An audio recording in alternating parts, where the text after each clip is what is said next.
सदन में शिव की तस्वीर नहीं दिखा सकते हैं?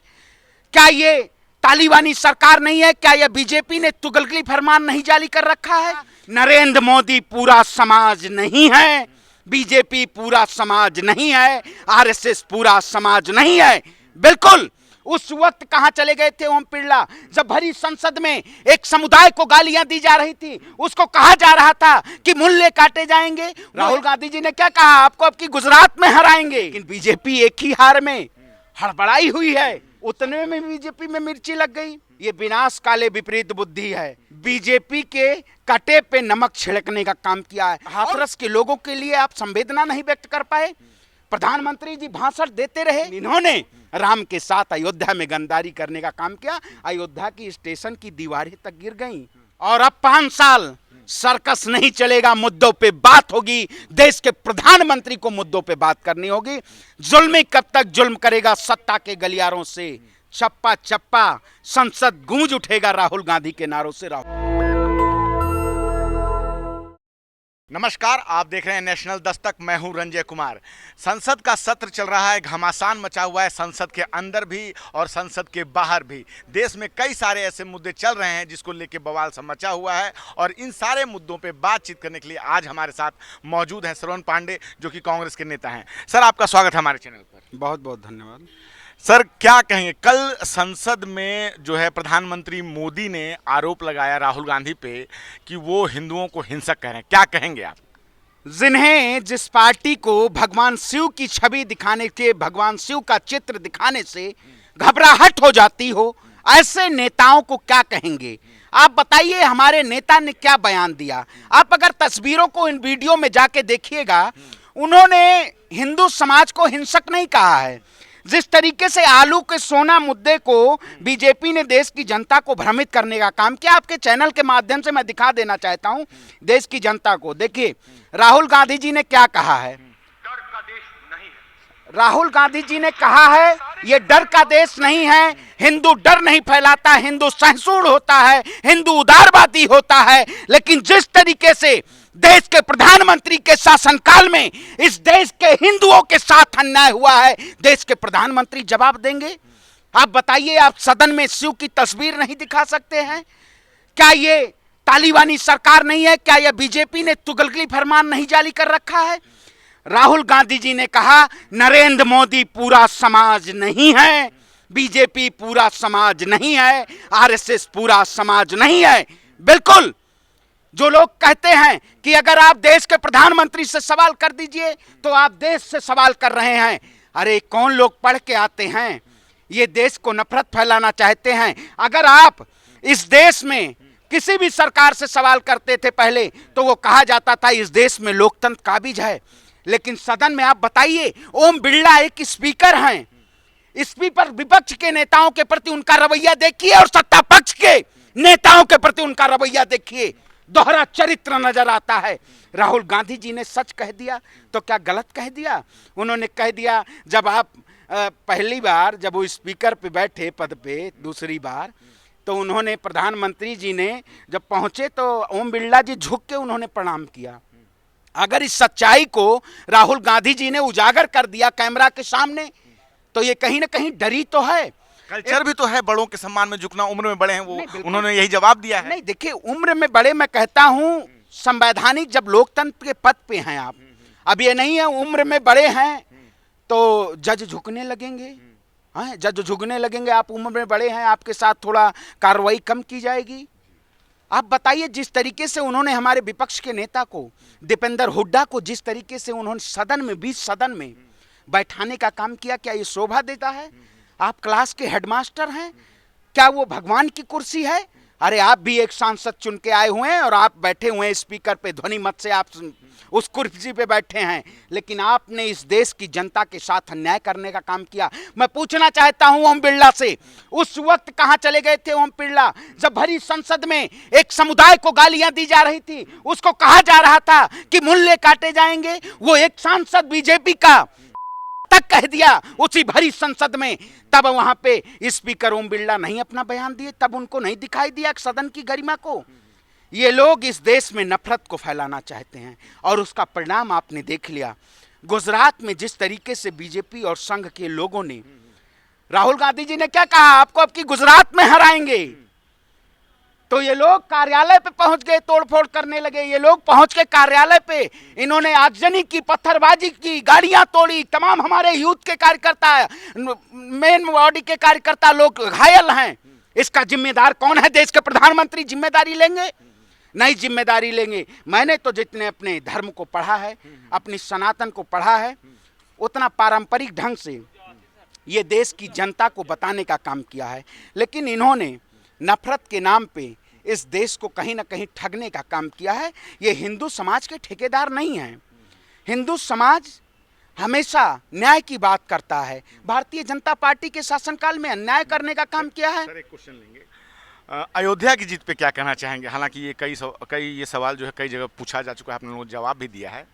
बिल्कुल, मैं कहता हूं ये कहीं ना कहीं अंतर्राष्ट्रीय लेवल पे प्रधानमंत्री की छबिल को धूमिल करने का काम किया।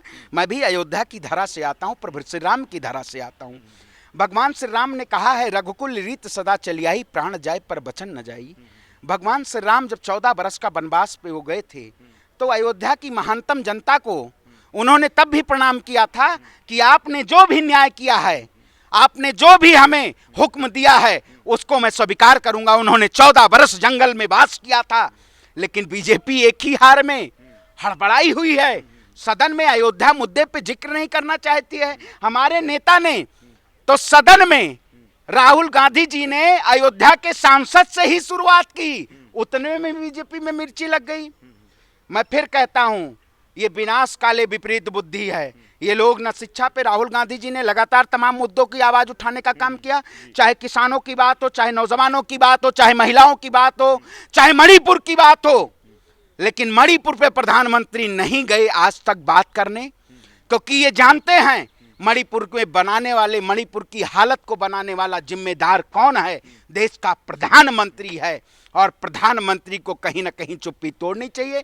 वो 2 घंटा कल भाषण देते रहे, वो इसलिए 2 घंटा भाषण देते रहे कि वहां पे राहुल गांधी जी ने सदन में उससे पहले बीजेपी के कटे पे नमक छिड़कने का काम किया है। और उस संबोधन में हाथरस में घटना हुई, 122 से ज्यादा लोगों की वो मृत्यु हो गई। इतनी बड़ी दर्दनाक घटना, आप बीच सदन में आप 2 शब्द उन हाथरस के लोगों के लिए आप संवेदना नहीं व्यक्त कर पाए?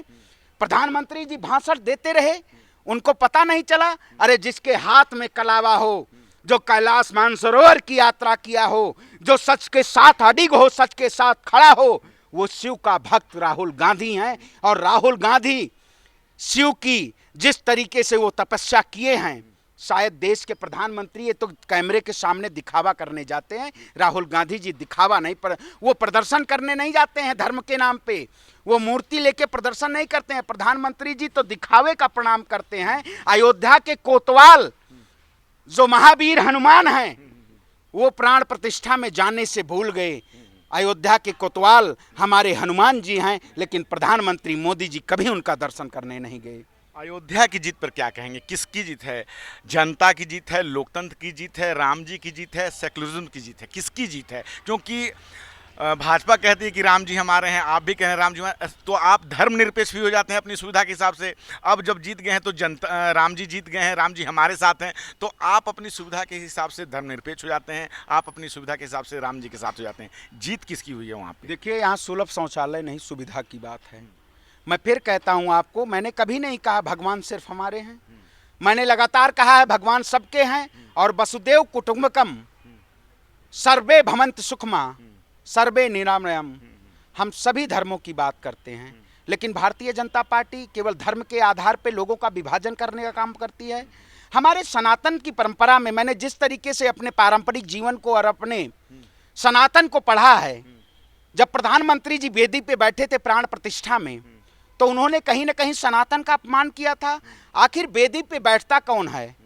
तो मैं कहता हूं वेदी पे बैठता है जजमान होता है। जजमान उस वक्त मिश्रा जी थे, लेकिन पोडियम के जरिए जो राम मंदिर के ट्रस्टी हैं चंपत राय, जो कह गए हैं नरेंद्र मोदी को ये विष्णु के अवतार हैं। अरे तब क्यों नहीं संतों को नहीं कष्ट होना चाहिए उस समय? अयोध्या के संतों को नहीं कष्ट हुआ उस समय? अरे विष्णु के और अवतार हो सकते हैं, परमात्मा हो सकते हैं, अंधभक्तों के लिए नरेंद्र मोदी भगवान हो सकते हैं, लेकिन हमारे लिए एक चुने हुए बैसाखी पे सरकार के प्रधानमंत्री है वो ज्यादा दिन टिकने वाले नहीं है। ये बैसाखी वाली सरकार ज्यादा नहीं टुके। और मैं कहता हूँ ये लोकतंत्र की जीत है। भगवान श्री राम लोगों के साथ खड़े रहते हैं, वो न्याय और अन्याय की बात करते हैं, तो इन्होंने अन्याय करने का काम किया अयोध्या में, और ये लोकतंत्र की जीत है, ये अयोध्या की जीत है। जिस तरीके से इन्होंने अयोध्या में, आप बताइए, अयोध्या में घरों में भी मंदिर है, मंदिरों में भी घर है, लोग मंदिर बना के भी रहते हैं और लोग घर में भी रहते हैं। तो वाकई में कहीं ना कहीं इस देश की जनता ने वो न्याय दिया है कि लोकतंत्र की रक्षा, लोकतंत्र में किसी भी धर्म और मजहब का कोई जगह नहीं है। लोकतंत्र से इस मजबूत स्तंभ इस सरकार का आधार है और देश की जनता की आवाज है। लेकिन जो लोग लोकतंत्र का खात्मा करना चाहते थे, जो लोग धर्म का खात्मा करना चाहते हैं, उनके मुंह तोड़ जवाब देने का काम अयोध्या की जनता ने किया, संगम की जनता ने किया, और बनारस की जनता ने तो प्रधानमंत्री के हलक तक हड्डी अटक गई थी।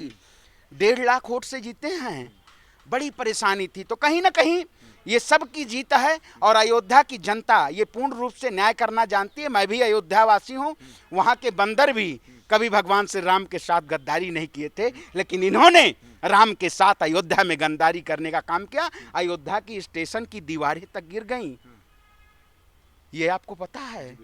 राम मंदिर की छतें टपक रही हैं। जिन्होंने राम मंदिर की जमीनों में घोटाला किया, जिन्होंने राम मंदिर के ट्रस्टी ने भरे मंच पे राम के सामने उन्होंने मोदी को विष्णु का अवतार बता दिया, तो ये लोग विष्णु के अवतार नहीं है, ये हिंदू के ठेकेदार हैं। ये चंदन लगा के लूटना चाहते हैं और हम अपने चंदन की अस्मिता को बचाना चाहते हैं। हम गीता और कुरान सबकी अस्मिता को बचाना चाहते हैं। मनोज तिवारी सदन में बोल रहे हैं, उनका ये जो पूरा जो चुनाव हुआ है संविधान के ऊपर हुआ, एक नैरेटिव पूरा जो सबसे बड़ा अगर कोई मुद्दा रहा तो संविधान रहा, आप भी इस बात को जानते हैं। और मनोज तिवारी सदन में कह रहे हैं कि जो बाबा साहब भीमराव अंबेडकर हैं, उनके मरने के बाद जो है 1 कट्ठा ज़मीन तक नहीं दी गई इनको समाधि स्थल के लिए, और नरेंद्र मोदी ने 5 एकड़ में उनका स्टडी सेंटर बनाया है। क्या कहेंगे? राहुल गांधी को लेकर उन्होंने ये बात कही है, क्या कहेंगे उनकी इस बात पे आप? देखिए, मैं मनोज तिवारी को मैं कह देना चाहता हूं, सबसे पहले वो जाके संविधान को पढ़ें। संविधान की रक्षा करने वाली आवाज कहां से बुलंद हुई? इनके ही नेता कहते थे 400 पार आएगा संविधान बदल देंगे। बयान इनके नेताओं ने नहीं दिया, अयोध्या की जनता ने यह बताया। अयोध्या से भी यह आवाज आई थी, लेकिन इन्होंने इस देश की जनता के साथ अन्याय करने का काम किया। बताइए, अगर राहुल गांधी जी कहते हैं नीट पे बात होनी चाहिए, बीजेपी के नेता क्यों नहीं नीट पे बात करना चाहते हैं? हमने हमेशा, आपने देखा होगा, इंडिया गठबंधन के नेताओं ने लगातार जो संविधान के पुरोधा रहे, उन्हीं के समाज के नेताओं के साथ लगातार राहुल गांधी जी सबसे पहले अयोध्या से ही शुरुआत किए कि चलिए आइए अयोध्या से। वो जो उन्होंने हमला बोला है कि राहुल गांधी ने ये, कांग्रेस ने ये सुविधा नहीं दी है बाबा साहब भीमराव अंबेडकर को लेकर, तो क्या जवाब देंगे? उस तथ्य को देखकर जवाब दीजिए। जिनके प्रधानमंत्री को अंबेडकर कहना तक नहीं आता है, प्रधानमंत्री जी आपने देखा होगा अंबेडकर को जगह क्या बोल गए सदन में। ये वाकई में देश के प्रधानमंत्री को जानना चाहिए, कांग्रेस पार्टी ने जितना इस देश के संविधान को, उनको सत्ता की नहीं जरूरत थी। बाबा साहेब के उन जिन्होंने समानता की बात की, जिन्होंने चाहे हिंदू हो, चाहे मुसलमान हो, चाहे आदिवासी हो, चाहे दलित हो, सबको एक साथ लाने का काम किया, वो राहुल गांधी जी ने किया। और बीजेपी ने सिर्फ और सिर्फ उनके नाम पे राजनीति करने का काम किया। ये राजनीतिकरण करना जानती है, सत्ता की कुर्सी लेना जानती है, ये ध्रुवीकरण जानती है, लेकिन हाथरस में हिंदू समाज की बहन बेटी को रात के अंधेरे में उसके शव को जला दिया जाता है और ये कहते हैं मैं हिंदू रक्षक हूँ। ये हिंदू रक्षक नहीं है, ये हिंदू को और सनातन को ये पढ़े नहीं हैं, ये प्रदर्शन करते हैं और हम अपनी आत्मा में बसाने का काम करते हैं। ये हिंदू नहीं हो सकते हैं, ये बहुरूपिया हिंदू हैं और हम संविधान की रक्षा जानते हैं।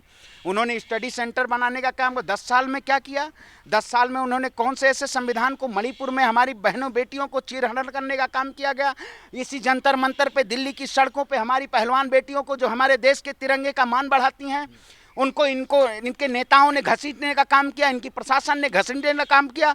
ये लोकतंत्र की दुहाई बाहर देते हैं, लेकिन सदन में भूल जाते हैं देश के प्रधानमंत्री कहीं ना कहीं ये लोकतंत्र की रक्षा नहीं, ये अपने अडानी और अंबानी अपने पूंजीपतियों की रक्षा करना चाहते हैं। एक आखिरी सवाल कम शब्दों में जवाब दीजिएगा कि जिस तरह से जब चुनाव चल रहे थे तो प्रधानमंत्री मोदी जो है हमेशा संविधान की बात कर रहे थे और सदन में जाते वक्त संविधान को माथे से लगाते हैं, लेकिन 3 जून को जो है संसद के प्रांगण से बाबा साहब भीमराव अंबेडकर की मूर्ति हटा दी जाती है। क्या मानसिकता काम कर रही है? सबके सामने संविधान माथे से लगाते हैं और रातों रात मूर्तियां हटा दी जाती है।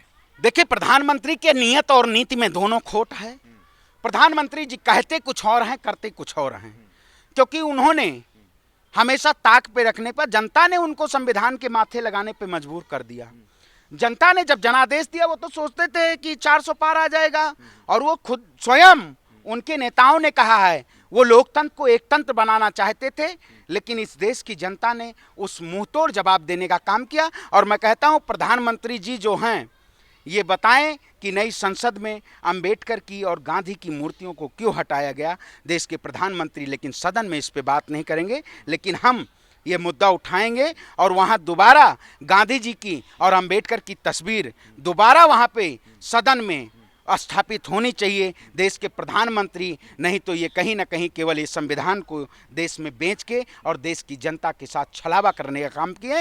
ये संगोल स्थापित करने से संविधान नहीं बचेगा। ये संगोल की परिभाषा देते हैं कि हम तमिल के और उस संस्कार को बचाना चाहते हैं। ये संगोल के नाम पे अपनी राजनीतिकरण करना चाहते हैं। ऐसे लोगों को देश की जनता ने ये बता दिया है संविधान का असली रक्षक कौन है। कांग्रेस पार्टी इंडिया गठबंधन है और हम न्याय के साथ लड़ेंगे, न्याय की आवाज़ उठाने का काम करेंगे। श्रवण जी, आपने हमसे बात की, इसके लिए बहुत बहुत धन्यवाद। आपका भी बहुत बहुत धन्यवाद। लेकिन भाजपाइयों से भी पूछिएगा, भाजपाइयों से डर लगे माई, भाजपाई जो देश में नफरत फैला रहे हैं ना, इनसे पूछिएगा कि आप तब कहाँ चला गया था संविधान, जब आपके नेता इस देश की जनता को ठगने का काम कर रहे थे।